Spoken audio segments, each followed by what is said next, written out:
ஆக்சுவலாக நான் தேர்தல் வாக்குறுதியில் வந்து பழைய ஜிஹெச் இடத்துல வந்து விஷமுறிவு மற்றும் அவசர சிகிச்சைக்கு உண்டான ஃபர்ஸ்ட் இதெல்லாம் பண்ணி கொடுக்குறேன்னு சொல்லியிருந்தாங்க.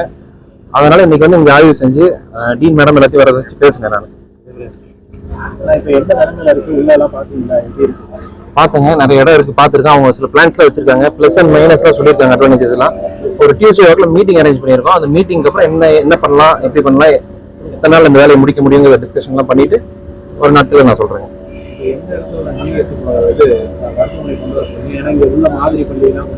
ஆமாம்மா, இந்த ரைட் சைடில் பார்த்தீங்கன்னா 5500 ஸ்கொயர் ஃபீட் இருக்குங்க. இந்த இடத்துல பிளான் பண்ணிட்டு இருக்கு. இன்னும் கொஞ்சம் பின்னாடி இடம் இருக்கு. நீங்கள் எப்படி உட்காந்து ஒரு மீட்டிங் எல்லாம் டிஸ்கஸ் பண்ணாதான் ஃபர்தராக பேச முடியும்.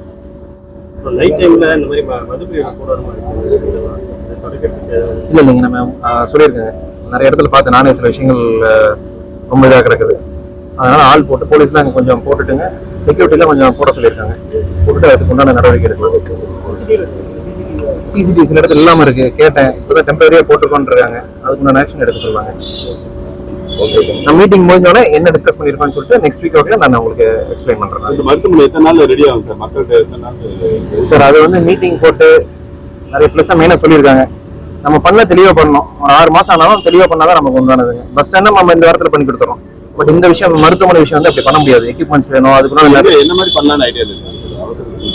ஆமா சார், விஷமுறிவு, ஃபர்ஸ்ட் எய்டு, எமர்ஜென்சி வந்தாங்கன்னா இங்க இருந்து பண்ணி நம்ம அந்த ஹாஸ்பிட்டலுக்கு அனுப்புற அளவுக்கு உண்டான எக்யூப்மெண்ட்ஸ் எல்லாம் கொண்டு வந்துடுறாங்க.